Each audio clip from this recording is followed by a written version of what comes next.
Assalamualaikum warahmatullahi wabarakatuh. Okey, hari ini kita teruskan pelajaran kita dalam tajuk 8.3 iaitu sudut yang berkaitan dengan garis selari dan juga garis rentas lintang. Di mana pada hari ini kita akan fokus kepada dua perkara iaitu yang pertama kita akan belajar tentang sudut dongak dan juga sudut tunduk. Dan seterusnya kita akan belajar cara untuk menyelesaikan masalah.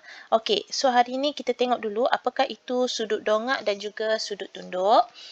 Okey, lihat pada gambar rajah dan juga penerangan. Apabila seseorang melihat objek pada aras yang lebih tinggi, sudut antara arah penglihatannya dengan garis mengufuk disebut sebagai sudut dongak. Jadi dekat sini, keywordnya adalah aras yang lebih tinggi.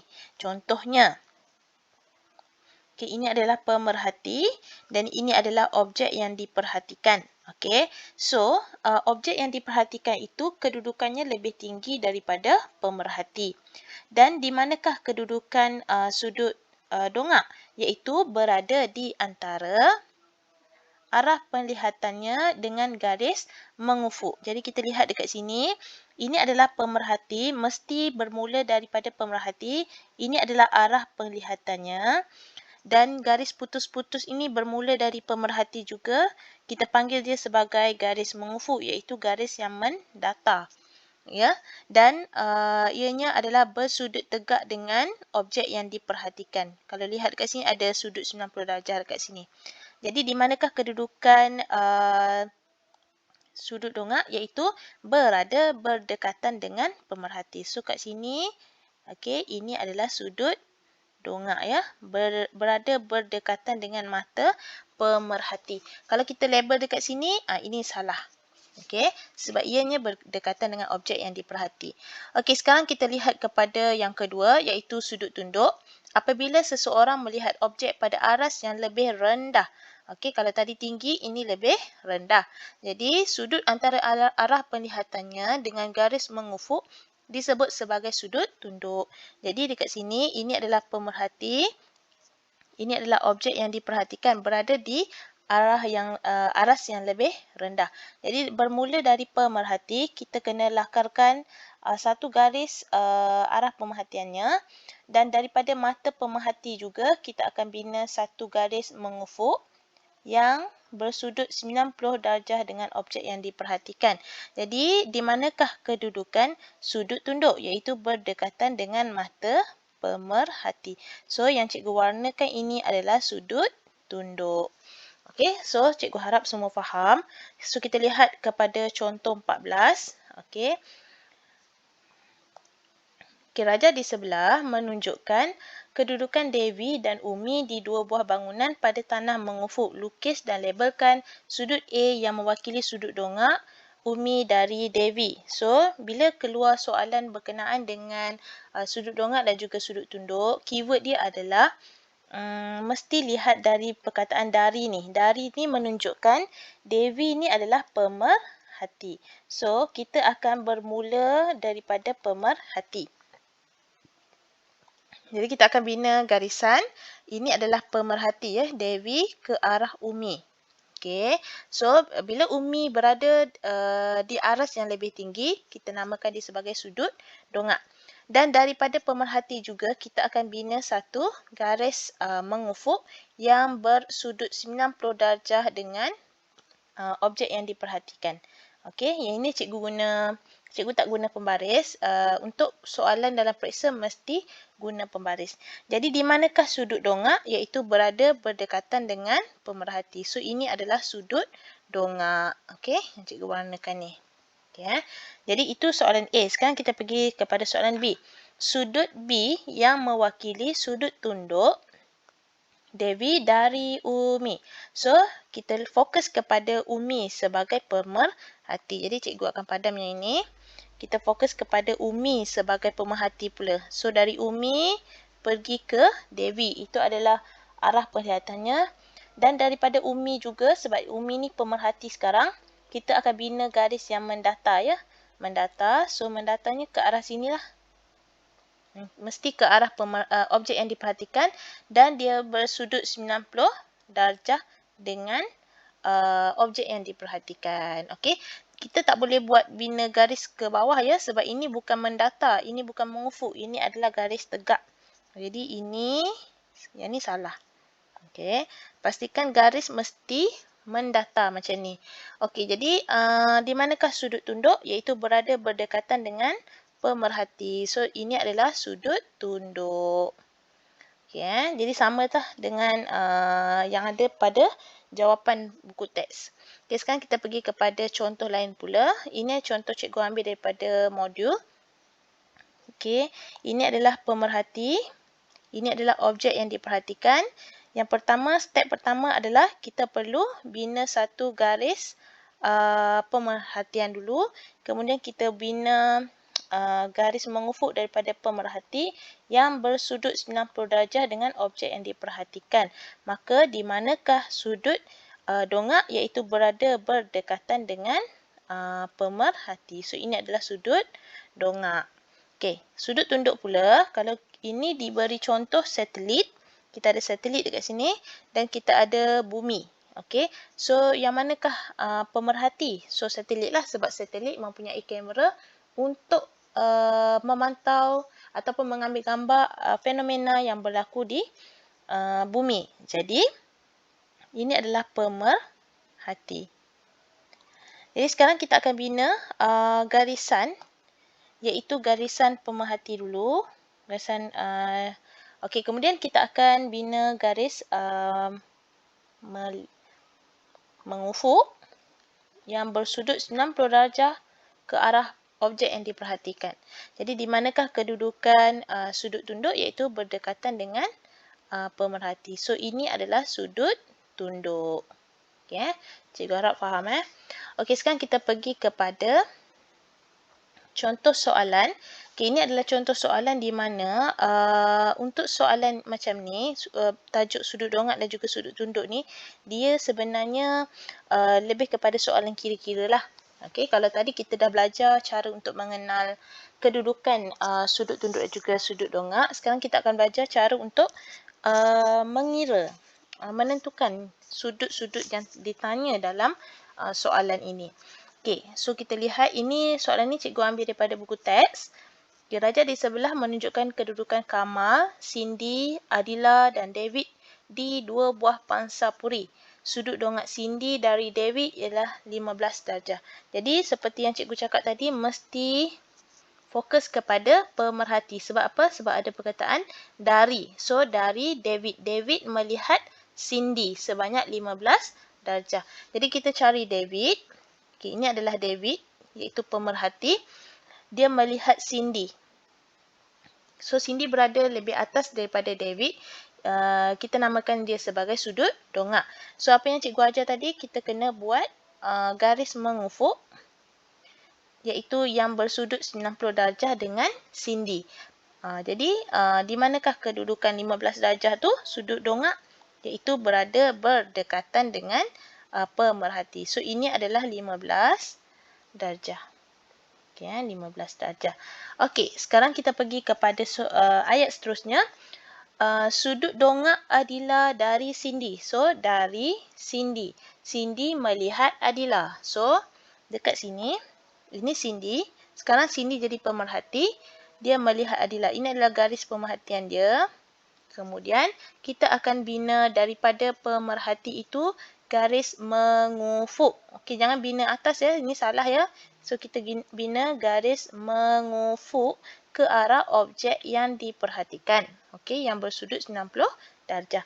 Jadi, di manakah kedudukan 18, iaitu berdekatan dengan pemerhati, iaitu Cindy. So, sekarang separuh daripada X ni kita dah dapat nilai 18. Okey.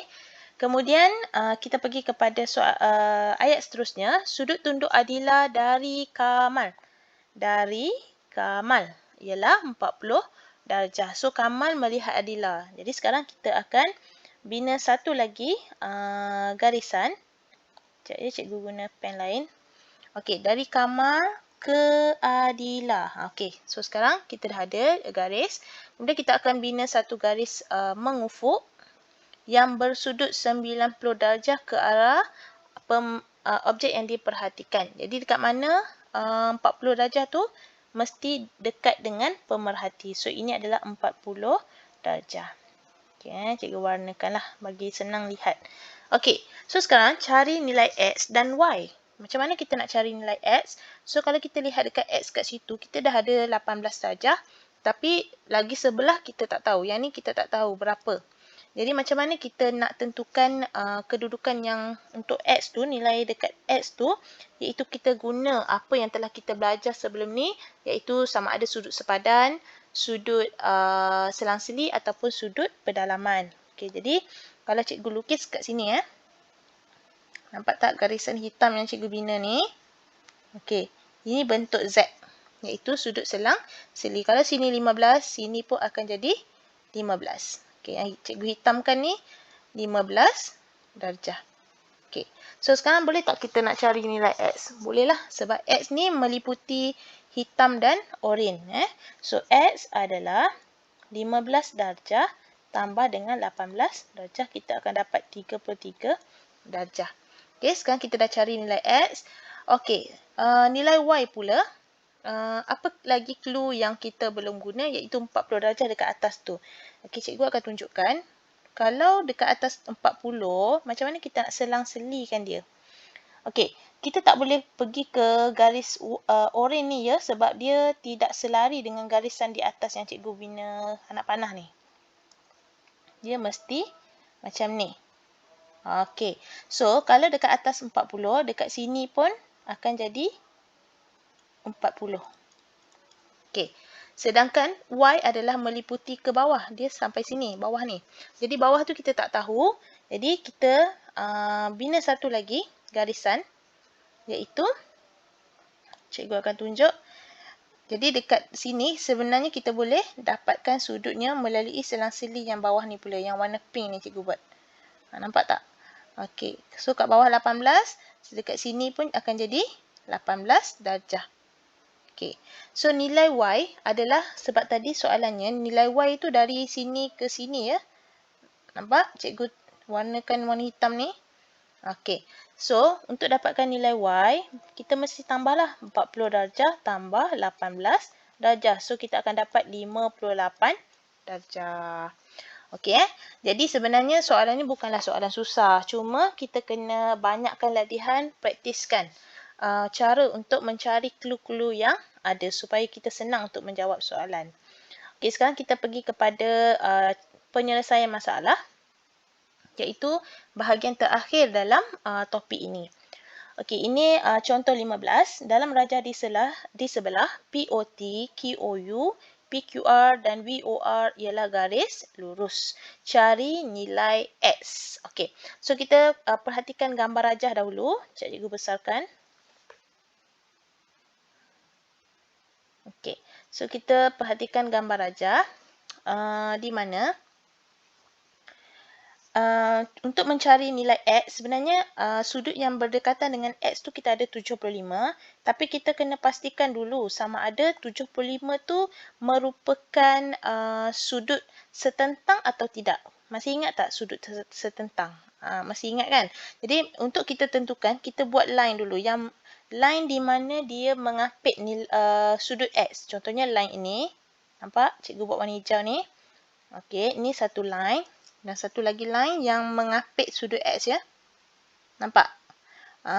So sebenarnya, kalau kita sudut setentang, ini mesti sama dengan ini. Kalau sini 75, sini pun mesti 75. Tetapi malangnya dekat sini, 75 sudutnya melebihi daripada garisan yang kita buat tadi, yang hijau tu. Jadi sebenarnya 75 tu bukanlah sudut setentang dengan X. Jadi yang ni kita tak boleh guna dalam soalan ni.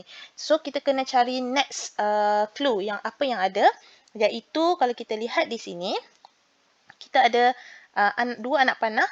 Dua anak panah ni menunjukkan garis PV dan juga QOU merupakan garis selari. Dan satu lagi kita ada satu anak panah, iaitu PQR dan OS merupakan garis selari. Itu adalah clue yang ada dalam antara clue lah yang ada dalam gambar rajah ni.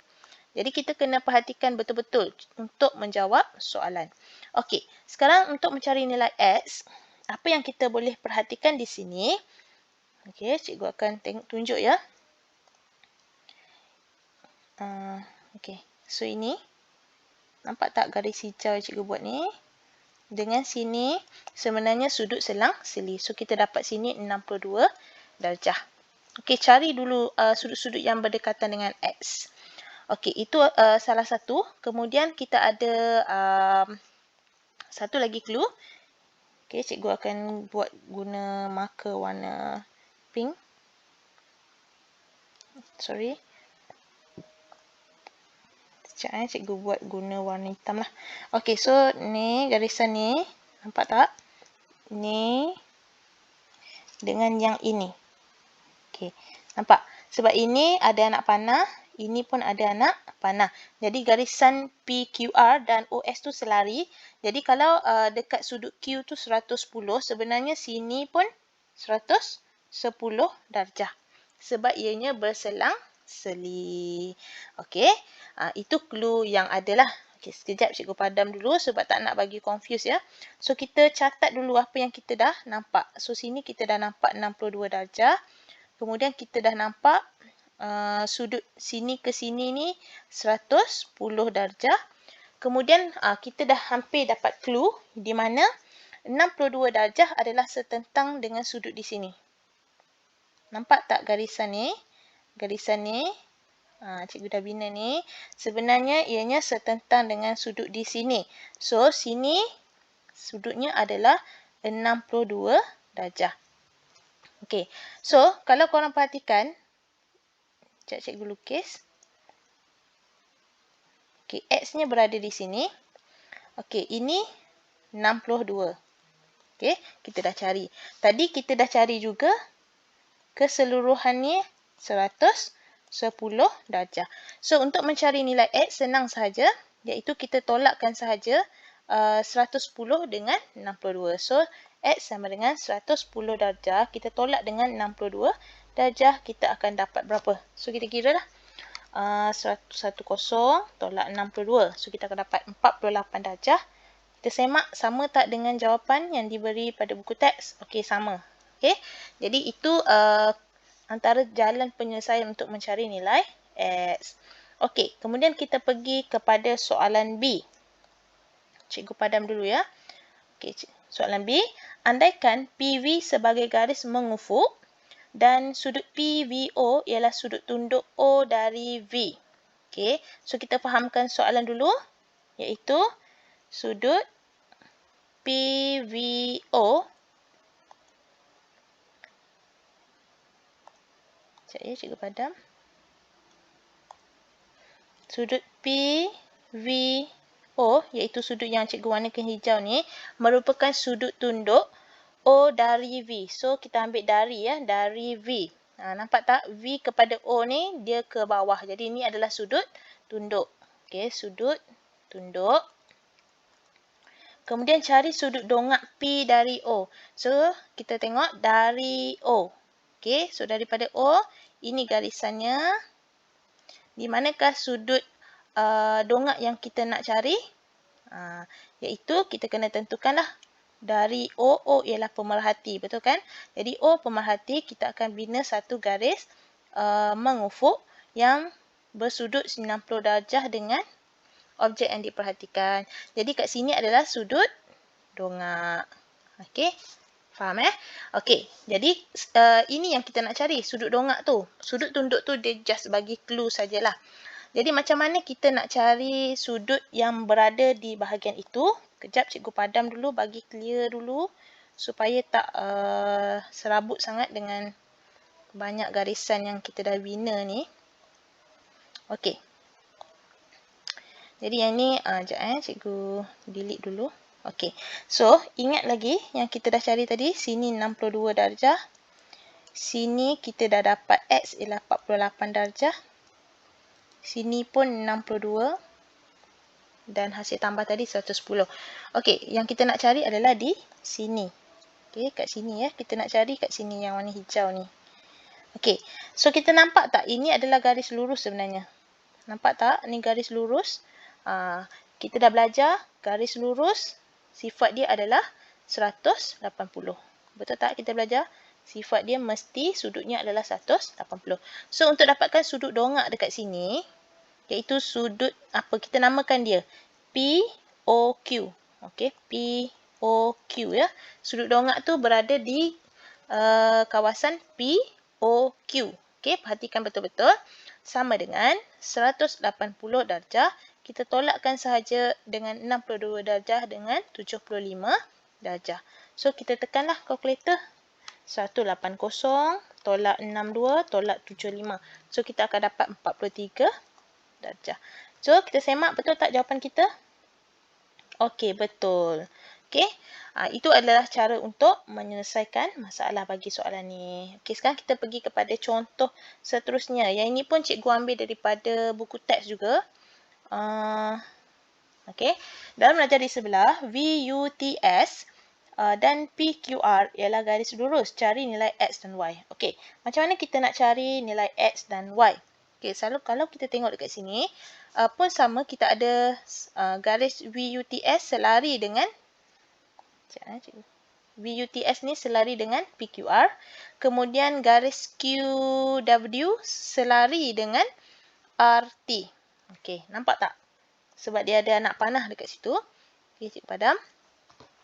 Okey, untuk mencari nilai X, ianya sebenarnya kita boleh guna tips yang pertama adalah sudut sepadan. Ingat tak yang kita belajar sudut sepadan, cikgu kata mesti huruf F. Kalau berada di atas, dia sama dengan garisan yang kedua, sudut yang kedua ni. Kalau berada di bawah garisan, yang hijau ni sama dengan yang hijau ini. Jadi kalau kita nampak dekat sini, garisan ni, kita boleh panjangkan sendiri, tambah sendiri. Sudut 70 adalah sama kedudukan dengan sudut X. Kenapa? Sebab kat sini kita ada tandaan anak panah, dua anak panah tu menunjukkan dua garis QW dan juga RT tu adalah selari. Jadi 70 dengan X adalah sama, iaitu sudut sepadan. So untuk soalan A, X sama dengan 70 darjah, iaitu sudut sepadan. Okey, kita dah dapat X, sekarang kita nak cari nilai Y. Okey, untuk cari nilai Y, kita perhatikan dekat sini, simbolnya selari. So, sudut Y, kita boleh buat dekat sini, garisan ini, huruf Z ya. So, sini adalah Y. So, kalau kita berjaya cari dekat sini, maksudnya kita dapatlah jawapan. Okey, jadi untuk mencari nilai Y pula, macam mana untuk mencari nilai Y? Okey, so, satu lagi, kita boleh cari, macam mana kita nak cari nilai Y? Okey. So, dekat sini kita kalau dah ada 70, nampak tak ini adalah garis lurus. Okey. So, kita sebenarnya 62 tu adalah selang-seli dengan sudut di tengah tu. Cikgu macam mana cikgu nak terangkan okey, nampak tak ni? Cikgu guna garisan warna oranye lah. Oranye So, nampak tak ni? Nampak tak huruf Z yang warna oranye ni? Okey, kalau dekat atas 62, sini pun 62 darjah. So, kita dah dapat garisan di mana ada sini Y. Sini kita dah dapat 62 darjah. Kat sini kita dah dapat 70 darjah. So, untuk mencari nilai Y senang saja, iaitu 180 darjah. Kita tolakkan dengan 70 darjah, tolak 62 darjah. So, kita selesaikan sahaja. 180 tolak 70 tolak 62. So, kita akan dapat 48 darjah. So, Y jawapan dia 48 darjah. Okey, sekarang kita nak tengok kepada soalan B pula. Cikgu padam ya, sebab tak nak bagi rimas dengan ni. Soalan yang kedua, kita akan cari saiz sudut refleks QWO. Di manakah QWO? Okey, so ni kita cari dulu garisannya QWO. Okey, so ini adalah sudut yang sudut QWO. Tapi soalan nak sudut refleks. Sudut refleks ni berada di luar. Okey, so kita masih ingat tak sudut putaran lengkap mesti 360 darjah. Jadi kalau kita lihat kat situ, sini U, sini W, sini Q, kita nak cari sudut refleks dekat sini. Okey, dekat situ ya. Jadi kita perlu dapatkan sudut di sini dahulu. Kat sini dulu baru kita boleh tolakkan dengan 360. Jadi macam mana nak cari tu? Macam mana nak cari? Jadi kita buatlah kaedah-kaedah yang boleh kita perhatikan. Iaitu kalau nak senang, kita just buat senang sili saja. Kalau sini atas ni, nampak tak cikgu buat ni? Kat sini 40, dekat sini pun 40. Okey, so kita dapat sebahagian. So satu lagi, cikgu akan guna warna oranye. Okey, so satu lagi sini 70, sini pun akan jadi 70. So sebenarnya sudut dekat sini kita dah dapat 40 tambah dengan 70. So kita akan dapat 110 darjah. Okey, so untuk dapatkan sudut refleks,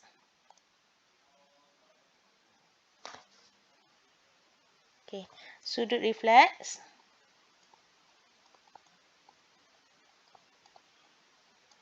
kita just tolakkan saja 360 tolak dengan 110 darjah. Iaitu kita akan dapat 360 tolak dengan 110, kita akan dapat 250 darjah. Okey.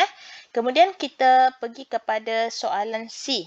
Andaikan VUTS ialah garis mengufuk, cari sudut tunduk R dari T. Okey, cikgu akan padam dulu yang ini.